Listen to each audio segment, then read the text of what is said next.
Hey friends, good Monday morning. Welcome to another Monday Motivation, part 4 in our Monday Motivation series of Is Collecting Good?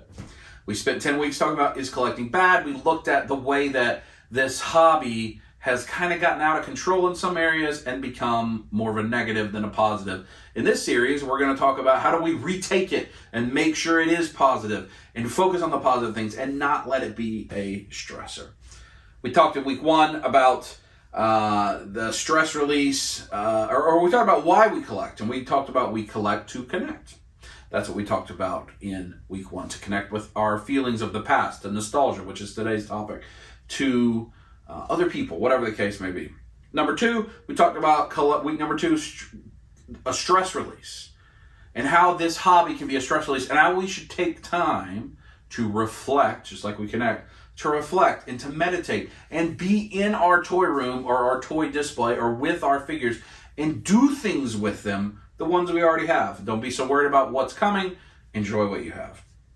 Week 3, we talked about the thrill of the hunt and how the thrill of the hunt means a lot to a lot of people, but we need to rein that hunt in, right? It's not hunting going to McDonald's, right? That's just going to purchase the thing that's for sale there.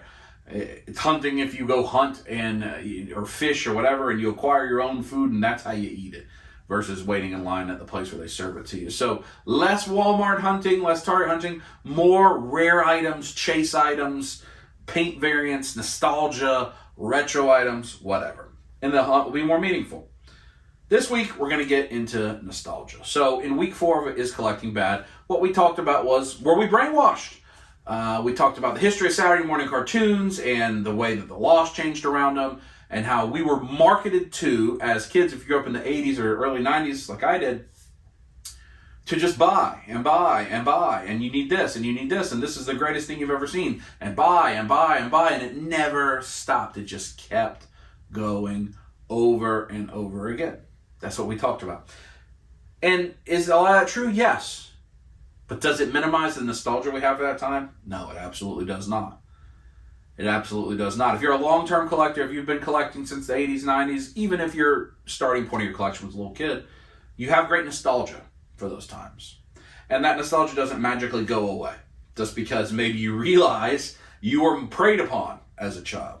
So this week, we're going to talk about nostalgia. Now, nostalgia is defined: a sentimental longing or wistful affection for the past, typically for a period or place with happy personal associations. It's important. Happy personal associations.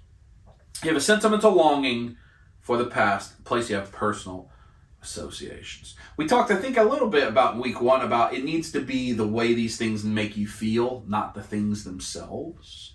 And certainly we can appreciate the quality in an amazing statue or a head sculpt on a 12th scale figure or the clothing on a 6th scale figure, whatever. But ultimately, it's because this really encapsulates the way I think about Spider-Man or the way I think about Harry Potter or whatever. It really attaches me to there. It brings me back. So that's the big key topic for today. Be about the memories, not about the things. And you know that's true because the same people that collect retro or modern kind of do it for the same thing. Right? If I hold up the very original Raphael Softhead 1988 figure, it gives me that feeling. And that feeling is almost identical when I hold up the Super 7 Raphael figure or a NECA Raphael figure.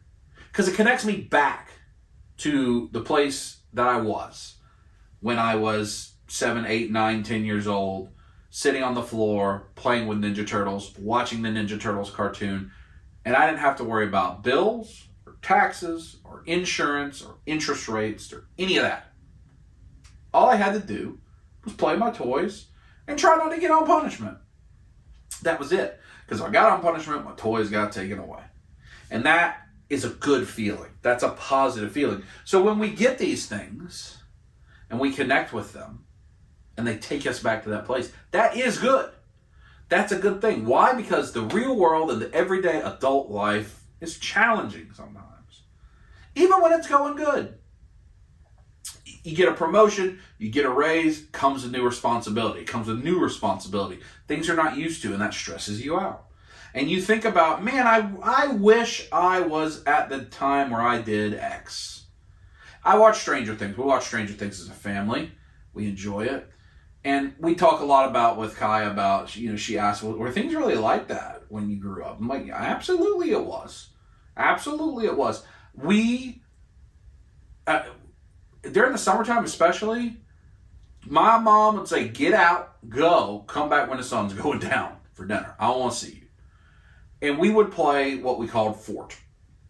This was in the woods. So at the house, this is probably when I'm like between the ages of 10 to 15, something like that. And we'd go outside, and there was I'm sure it was somebody's, hunting land or whatever. As an adult, I understand that, but it was just woods. So it didn't belong to nobody, just some woods. And it was right across the street from our houses. And we go over there, and there were woods. And we would play Fort. And Fort was basically capture the flag, but it lasted all month long. So you had one game, one day, where you tried to get to the other person's fort and take their flag. All month leading up to it, you prepared for Fort Day. And you set up traps, and you dug holes in the ground, and you put sticks over them and straw over them, and you tried to get fishing wire and have tin cans that swing out of the tree and hit somebody forever. And if let somebody leave some old chairs or cushions or whatever by the road that they want the trash to pick up, well, we were taking that stuff and we were bringing it into our fort. And we'd spend all month, because Fort, you have 2 sessions, end of June, end of July. We'd spend all month setting up for Fort, and then you'd have to get to the Fort Day. That's the only time you could go to your other team's half of the woods. You'd have sprained ankles and scabbed knees. And if my parents truly knew what was going on, would they have let me do it? Probably not necessarily. But would they be surprised to know that's what we were doing? No. Because you can only get in so much trouble without a device. Where you get hurt. That's what could happen. But could we go spend our parents' credit card? No. Could we end up, acquiring substances we shouldn't have? No. We don't have a way to do that. We're just in the woods. There's only so much that can happen. And so the reason I bring that up is I wish that I was parenting in that time, because trying to parent now is really hard. And understanding that our children have a cell phone, and that's they could get an Uber and go wherever using a credit card. You just don't know what could happen, as opposed to just being in the woods, and they'll be back. And somehow we all got back, and we all made it alive okay. And so that's thinking back to the definition of nostalgia: a sentimental longing or wistful affection for the past. We watch Stranger Things, and I have nostalgia for the past. Not just the time where I sit in Ninja Turtles, but going out in the woods and playing Fort. It was a simpler time, right? And everyone's childhood is a simpler time than wherever they are today. And so to connect with that nostalgia is a good thing. Is a good thing. To want that back, I don't think is a bad thing. I don't think it's a bad thing. So what are ways that we can connect with this nostalgia rather than what happened in the 80s and what I referred to as brainwashing, where, ooh, I like G.I. Joe, I have to go buy all the G.I. Joe instead of just being content with what I have. We don't want that to happen. We want to have the positivity of nostalgia without the negativity of spending all your money and it becoming stressful. So the first thing, be about the memories, not the things. Get a thing because it connects you with that memory. Spend more time with it. I am bad about that. I just opened up the brand new wave of Mythic Legions.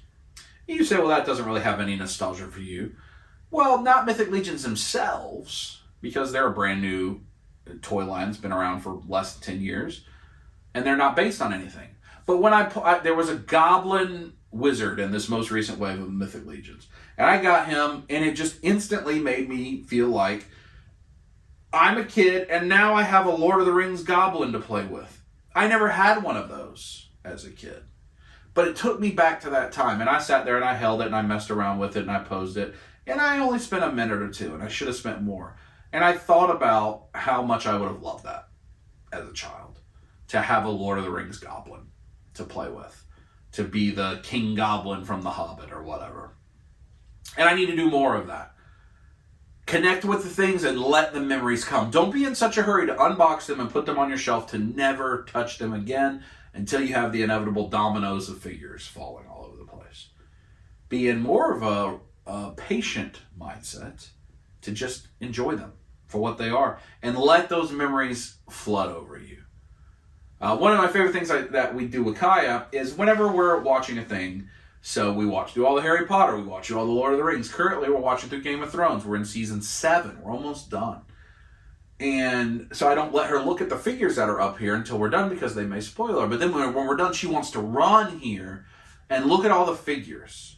And I get to go through those memories of, yeah, this is when this happened in the show. This is when that happened in the show.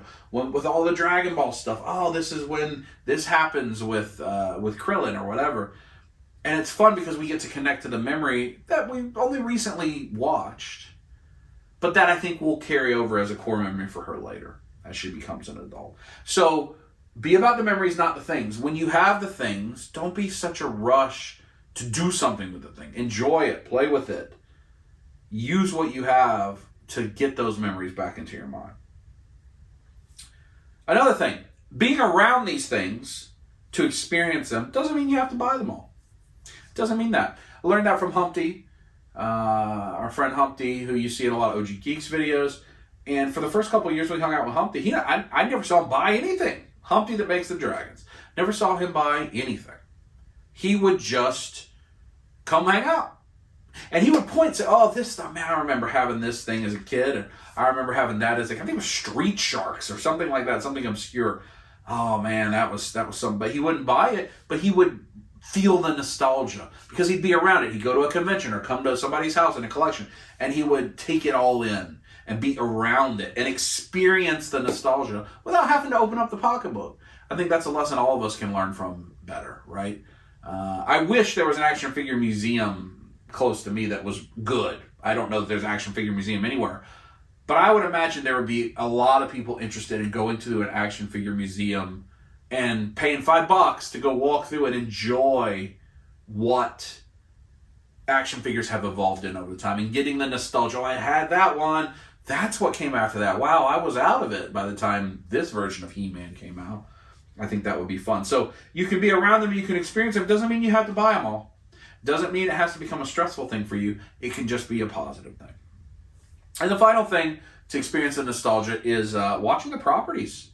Like, actually go experience Transformers if you like Transformers. Maybe you can do it with your kids. That's one of the things that I got to do. We watch all the way back through Dragon Ball Z with Kai. It was great, super. And like I talked about, Lord of the Rings and all this stuff. We've watched several seasons of the original Ninja Turtles. We've watched some X-Men the Animated Series. She's watched all of Batman the Animated Series. You know, a lot of time the kids aren't going to necessarily be into it because it's so much different than what they do in modern times. But a lot of times they will. And you can re-experience it with them, and you don't really have to spend much any money on that. A lot of that stuff's free on YouTube or on a streaming service you probably already paid for. So enjoy the properties themselves. When's the last time I did a full watch-through of the Ninja Turtles show? As it was coming on. Why don't I do that? You know, so let that nostalgia wash over you there. And again, remember, we're looking at, is collecting good? Meaning, yes, I believe it's good. You believe it's good, a lot of you. But how do we make sure that those bad elements that we talked about in Collecting Bad don't corrupt our view? Don't make it negative. Don't make it a stress. And a lot of things we're going to talk about is how do we not spend quite as much money on it, ultimately. Because that's the thing that's stressful, is spending money and running out of space. That's ultimately, those are the things that make this stressful. And that's because I'm tying into exclusives and trying to find something as part of spending money. So, no different than what we talked about in the past. Be in your collection room and experience that nostalgia. Play with your stuff. Don't be so worried about what's coming out and worry more about what you already have. That's how you can feel about nostalgia and not let the brainwashed element of, hey, go buy. I don't know that I need to buy. I have. And I'm going to reflect on what I have and be grateful, and I'm going to play with what I have. So that's our topic this week. This will be the last one I've recorded early. You're probably watching this about a month after I recorded it, so there's been feedback and such. I haven't been able to acknowledge it in a video. But next week, we should all be home, back from all of our different responsibilities, and we'll get to week 5, which is going to be, when we talked about week 5 and Is Collecting Bad, we talked about FOMO and how that really stresses us out and hurts this hobby. This week we're going to talk about a sense of achievement versus a sense of FOMO. Pride and achievement versus fear of missing out. That's coming next week, and I'll talk to you then.